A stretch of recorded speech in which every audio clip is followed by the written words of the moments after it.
here's the thing. It's Luka. Should you hit the panic button? Well, they're definitely going to miss him, right? 37% of the Mavericks plays involve Luka when he is on the court. Only Joel Embiid is used more while on the court than Doncic this season. As we say hello now to NBA analyst Kendrick Perkins. And Perk, we do have a quick update on Luka. According to Woj, it's a mild sprain in his left ankle. He is officially day-to-day. Their next game is tomorrow at Utah. We'll see if he'll be able to play in that one. In the meantime, thank goodness for Spencer Dinwiddie, right? A career-high 36, the ninth-year point guard. He took the reins there. He led the Mavs to their first win this season without Luka. Basically, Luka played the first 3 minutes. Otherwise, he was gone. What's your biggest takeaway from what you saw from Spencer?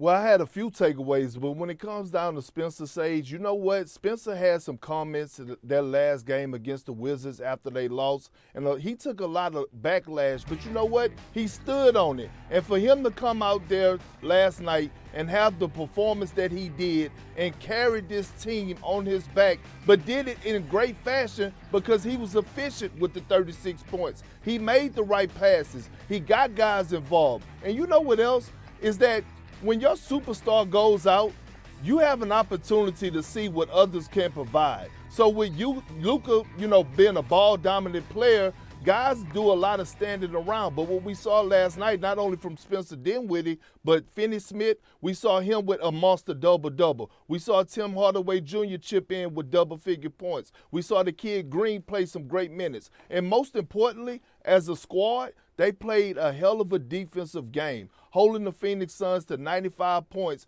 which Jay Kidd just last week called his team out on, was on the defensive end. That's the thing, and it sounds like after the game last night, Jason Kidd was most impressed with that part, holding the Suns under 100 points, which is still pretty hard to do in this league. But again, Dinwiddie stepping up in place of Luka, who is day-to-day with the ankle. Kendrick, hang tight. Jay has more now on NBA All-Star Game starters. Yeah, Sage. All-Star Game headed to Utah for the first time in 30 years, and we got your starters and captains starting with the West. Surprise, surprise, LeBron, captain again. He leads the West along with Curry, Luka, Zion, and the Joker. It is the 19th All-Star selection for LeBron, tying Kareem for most all-time.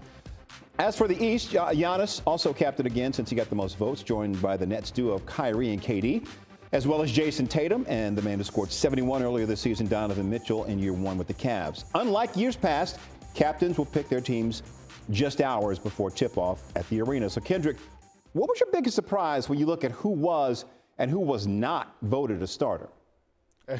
Jay, you seen the movie The Five Heartbeats, right? Absolutely. And you remember when JT was at the table and he was macking with the beautiful lady, and then all of a sudden her husband came up and he said, "Every night I got to fight to prove my love." This is Joel Embiid every single season.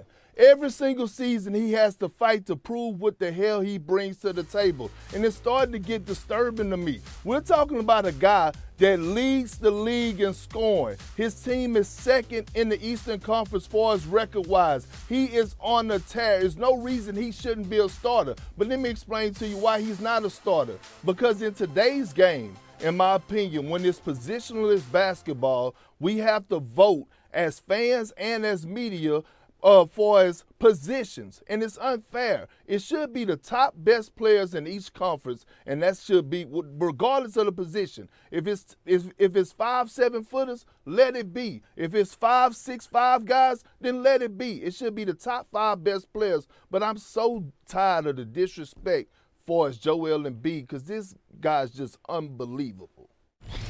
Heading to Utah for the first time in 30 years. We got your starters and captains, starting with the West. Surprise, surprise, LeBron, captain again. He leads the West there along with Curry, Luka, Zion, and the Joker. It is the 19th All-Star selection for LeBron James, tying Kareem for the most all-time. As for the East, Giannis, also the captain again, since he got the most votes, deservedly so. He's joined by the Nets duo of Kyrie and KD. Jason Tatum, the man who scored 71 earlier this year, Donovan Mitchell in year one with the Cavs. I mean, all deserving players. Unlike years past, captains are going to pick their teams just hours before tip-off at the arena, so that's going to be exciting. Okay, you said earlier in the show that you think Joel Embiid should be a starter. He's matched up against Nikola Jokic tomorrow when the Sixers face the Nuggets. So, I mean, you know Joel. What do you think this does to him to not get that starting nod?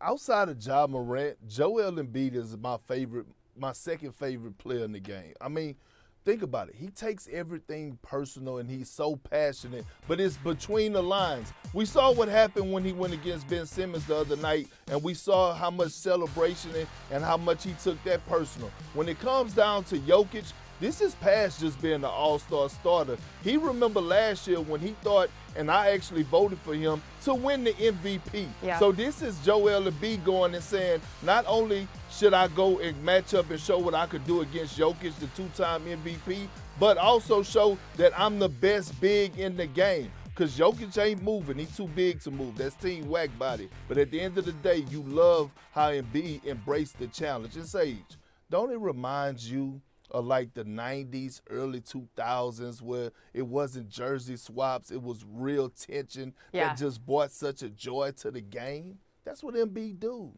He does. That's what he do. He does. And you know what? An angry Joel Embiid only does good things for us, for the fans, right? And maybe for the Sixers, who, by the way, the hottest team in the East, they've won 6 straight. So make him angry and then see what happens there in Philadelphia. Yeah. Thanks for watching ESPN on YouTube. For live streaming sports and premium content, subscribe to ESPN+.